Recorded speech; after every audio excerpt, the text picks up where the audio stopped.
where I share my thoughts, ideas, and stories. Oh no!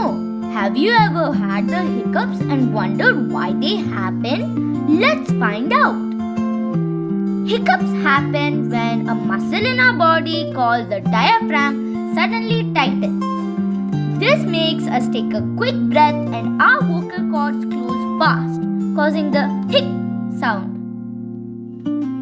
Some common causes of hiccups are eating too fast, drinking fizzy drinks, excitement or stress, or drinking something too hot or cold. Want to stop hiccups? Try these tricks. Hold your breath for a few seconds. Drink a glass of water slowly. Breathe into a paper bag or swallow a spoonful of sugar. Fun fact. Did you know the longest case of hiccups lasted 68 years? That's a lot of hiccups.